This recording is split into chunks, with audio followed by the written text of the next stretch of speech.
आणि महाराष्ट्राला आणखी काय हवं आता या संपादकीयाचा मका, त्याच्यामुळे कोणाला वाईट वाटलं?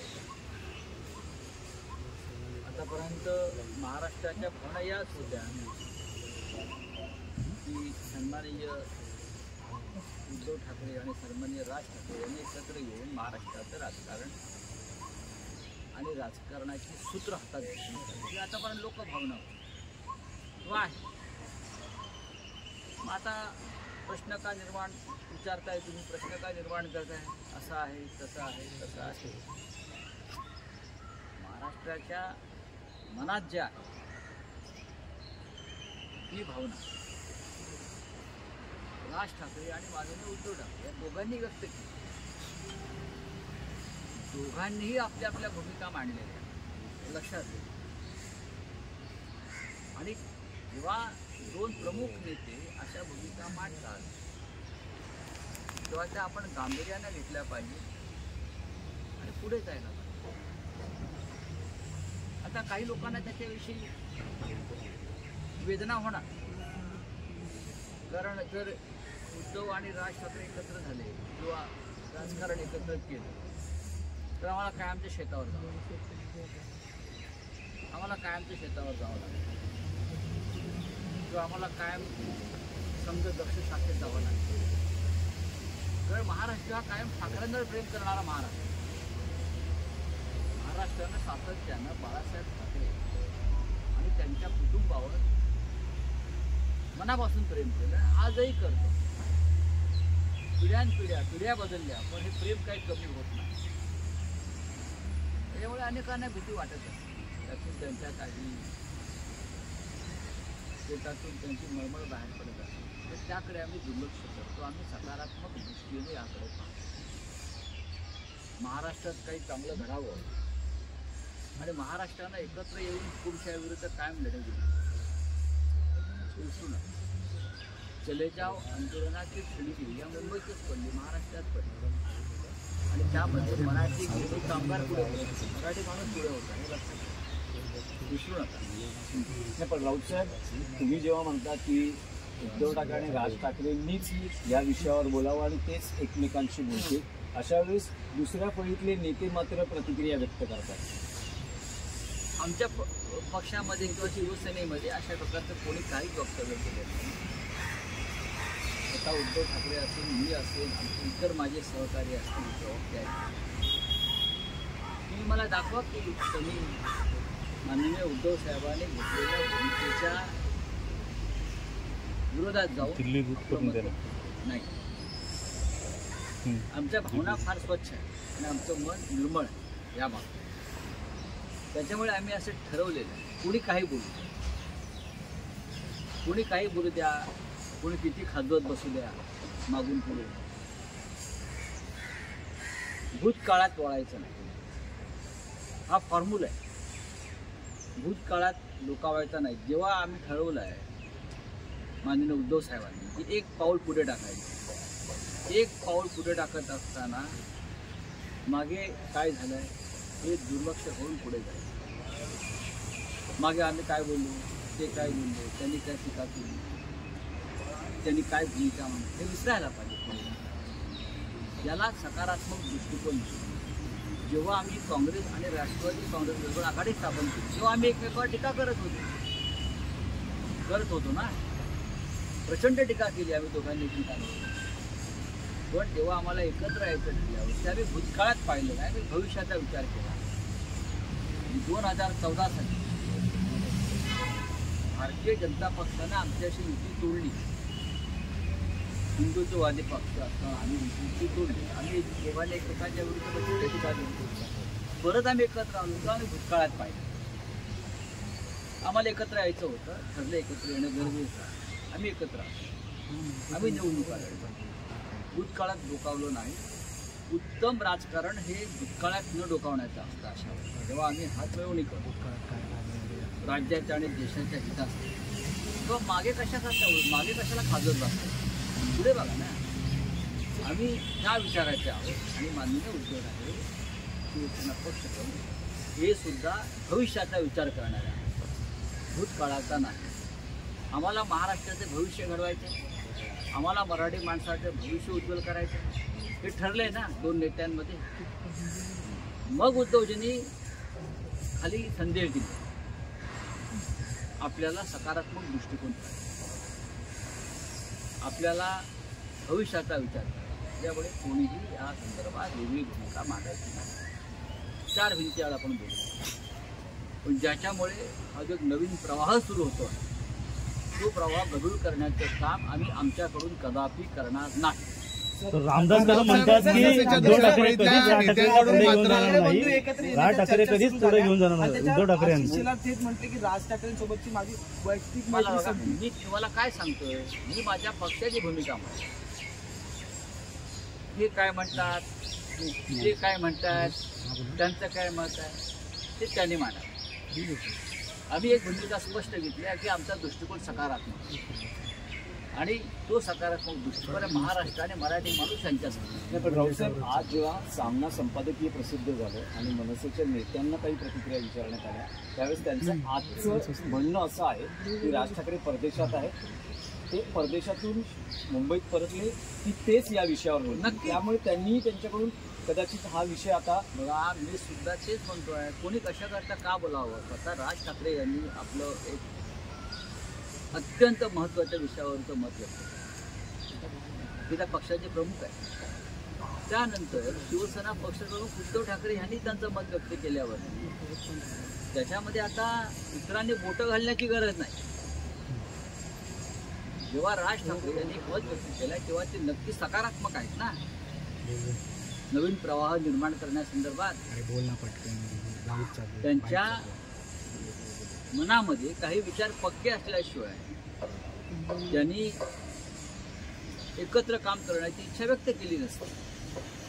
ही जर त्यांच्या अनुयायांना कळत नसेल तर मी काय करणार. जेव्हा आमच्या प्रमुख नेत्यांनी म्हणजे माननीय पक्षप्रमुखांनी ही भूमिका मांडली की होय, मी सगळे मतभेद भांडणं बाजूला ठेवून महाराष्ट्रासाठी करायला तयार आहोत, संदेश स्पष्ट आहे.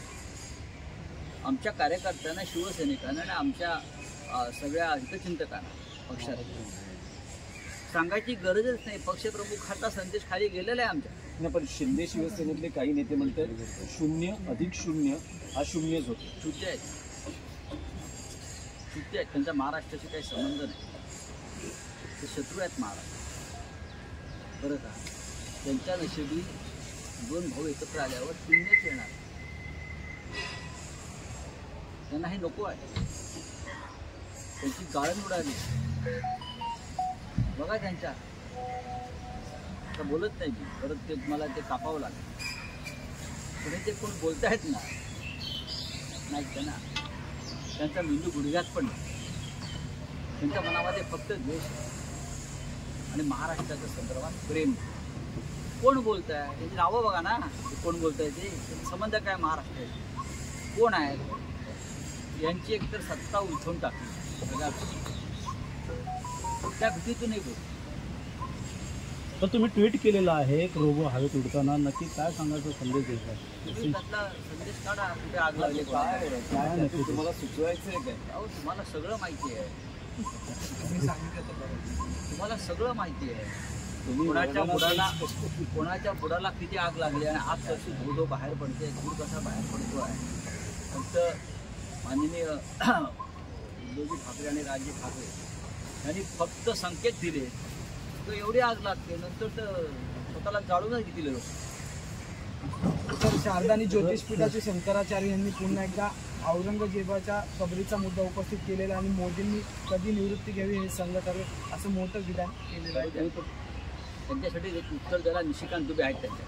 हो, पण राऊतसाहेब, आणखी एक विषय आहे महाराष्ट्रातला की फडणवीसांनी काल जाहीर केलेलं आहे की हिंदी भाषेची सक्ती आता मागे घेतलेली आहे. पण त्यांचं असं म्हणणं आहे, जर हिंदीला इतका विरोध आहे तर मग इंग्रजी भाषेला विरोध का नाही? भारतीय परराष्ट्र सेवा जी आहे बरं का, त्याचं संपूर्ण कारभार हिंदीतून करावा त्यांनी पूर्णपणे. आणि चीनप्रमाणे जपानप्रमाणे स्वतःच्या भाषेवर जग चालवावं, पुढे हिंमत दाखवावी आहे त्यांच्यामध्ये. देशाच्या संसदेचं हिंदीकरण करावं पूर्णपणे. देशाच्या संसदेमध्ये 70% लोक इंग्रजीमध्ये बोलत आहेत, त्यांना हिंदीमध्ये बोलायला सांगा. काय हरकत आहे? हा एक प्रयोग एका सत्रामध्ये करून बघा आणि मग तुम्हाला कळेल का ते. देवेंद्र फडणवीस हा एक वेगळा अजेंडा राबवू इच्छित आहे. तो अजेंडा देशात चालला आणि यांच्या प्रत्येक अजेंड्यामागे निवडणुकीचं राजकारण असतं. स्वच्छ आणि निर्मळ असं काही. महाराष्ट्रामध्ये वारंवार सांगितलं इथे हिंदी येत आहे लोकांना. हिंदीची जरी ही जन्मस्थान नसली तरी हिंदीचे अनेक घडामोडी, चित्रपट, साहित्य, संस्कृती, कला, उद्योग त्याचे स्थान आहे. ज्या भारतीय सिनेसृष्टीचा, हिंदी सिनेसृष्टीचा उगम इथून होतो आहे त्या भागाला हिंदी शिकवण्याची गरज आहे. हिंदी सिनेसृष्टीचा सगळ्यात मोठा महसूल हा या महाराष्ट्रातून होतोय ना. म्हणजे आम्ही हिंदी पाहतोय, हिंदी ऐकतोय, तिथे आमचं कशाला हिंदी लागत आहे? तिकडे जाऊन लादा ना इतर राज्यामध्ये. भाषेची सक्ती नाही महाराष्ट्राची मराठी भक्ती असं म्हणतात, बॅनर लावले. भाजपचं म्हणणं आहे की महाराष्ट्राची भक्ती आहे. कहा है कि जो इलेक्शन कमिश्नर थे सुरेशी, वो इलेक्शन कमिश्नर नहीं मुस्लिम कमिश्नर है, ऐसा तो इस प्रकार की जो कुरेशी साहब थे इलेक्शन कमिश्नर, वो one of the best election commissioner in देश में रहे. कुरेशी साहब बराबर ना, वो मेरे हिसाब से इस देश के सेशन के बाद जो और भी हो गए, जैसे जो अच्छे कमिश्नर थे, जैसे one of the best election commissioner Qureshi sahab थे. मैंने उनको नजदीक से देखा और जब कुरेशी साहब कमिश्नर थे तब शिवसेना बीजेपी का गठबंधन था. ये नहीं कि आप बीजेपी के साथ, उस वक्त भी हमारा ये कहना था कि ये बेस्ट इलेक्शन कमीशन है. अगर इस प्रकार से आप कोई अभी चीफ जस्टिस होगा तो ये मुस्लिमों के चीफ जस्टिस है बोले, इलेक्शन कमीशन का चीफ होगा ये मुस्लिमों के कमिश्नर है बोले. ये कौन सी भाषा और कौन सा जहर इस देश में मोदी और शाह जी ने फैलाया है? ऐसे लोग इस देश में रहने के लायक नहीं जो देश को तोड़ना चाहते हैं. सर फडणवीस एक कदम पीछे आया हिंदी मुद्दे को लेकर. कहीं ना कहीं ठाकरे बंदी का जो इम्पैक्ट दिख रहा है सर इसमें आपको, कि हम उस पर समझौता करेंगे? लेकिन जो दबाव था लोगों का और हम सब का कि यहाँ हिंदी की जबरदस्ती करने की जरूरत नहीं है. इस महाराष्ट्र में हिंदी पहले से चल रही है. सर राहुल गांधी भारतीय जनता पार्टी की ओर से एक ट्वीट किया गया उनके ऑफिशियल ट्विटर से, जहाँ पर मोदी के जो कार्यकाल है 3 साल के कार्यकाल में जो काम किए गए हैं, तहबूर राणा हो, मेहुल चौकसी हो, यही काम है क्या? नेशनल हेराल्ड, उसमें उन्होंने एक चीज और आगे लिखा है कि यूसीसी लोडिंग करके एक ट्रेलर जो तो है. फिर और भी काम है. वो काम है कि अजीत पवार को पार्टी में लिया, एकनाथ शिंदे को पार्टी में लिया, अशोक चौहान जी को पार्टी में लिया. ऐसे बहुत से है ना. अगर मेहुल चौकसी को लाया, उसको लाया, तो कितने भ्रष्टाचारियों को अपने पार्टी में वॉशिंग मशीन में डाला है. ये भी करनी पता चलेगा लोगों को. सर सांसद राहुल गांधी जी का एक बयान अब सामने आया. उन्होंने बॉस्टन में जाकर वहाँ पे जो महाराष्ट्र में चुनाव हुए थे, जैसे चुनाव के आखिर बढ़े थे, उसको लेकर उन्होंने टिप्पणी की है. सत्ताधारी अब इसको फिर एक बार राहुल गांधी को घेरने की कोशिश कर रही है विपक्ष को, कि लगातार बाहर जाकर इस तरीके का बयान क्या बाहर क्या है? मोदी ट्रम्प तो मोदी के मित्र है ना, तो हम कहाँ बाहर मांगे? मिस्टर ट्रम्प तो मोदी के एकदम खास दोस्त है, लंगोटियार है. तो बाहर की बात क्या है? मंगल में जाकर तूने बात किया ना, चंद्रमा में जाकर, पृथ्वी पर जाकर ये बात किया है. राहुल गांधी सच के लिए जमीन की जरूरत नहीं होती कि जमीन पर जाकर आप सच बोल रहे. सच के लिए कोई बॉर्डर लाइन नहीं होती है देश की, विश्व की. जहाँ जाते हैं वहाँ सच नहीं. अब वहाँ चल रहा है ट्रम्प के खिलाफ गेट आउट आंदोलन. यहाँ भी लोग आकर बात करते हैं, हम एक्सेप्ट करते हैं. मराठी प्रश्न आहे. राज ठाकरे उद्धव ठाकरे एकत्रीकरणाच्या चर्चा सुरू झाला असताना रोहित पवारांनी ट्विटरवर एक भूमिका किंवा एक मत मांडलं. अजित पवार आणि शरद पवार यांनी एकत्र यावं. ते एकत्र आलेलेच आहे. ते एकत्र आलेलेच आहेत ना. आम्ही आतापर्यंत एसएनसी असेल किंवा इतर काही आम्हाला पाहिलं का तुम्ही कोणाला भेटताना बोलताना चहा पिताना एकत्र व्यासपीठावर नाही. आम्ही नाही भेटलो. आमच्याकडे काही मागे म्हटलं आमच्याकडे काही वसुंधरा शुगर इन्स्टिट्यूट नाही, आमच्याकडे रयत शिक्षण संस्था नाही, आमच्याकडे विद्या प्रतिष्ठान नाही एकत्र यायला. आमच्याकडे काहीच नाही. एकत्र आलो या कारणासाठी नाही. एका बंद पर्याय बसले, जयंतराव बसले, अजितदादा बसले, पवार साहेब आले, असं आमच्याकडे नाही आहे. त्याच्यामुळे त्यांच्या स्वागताचे त्यांचा प्रश्न आहे. आमचं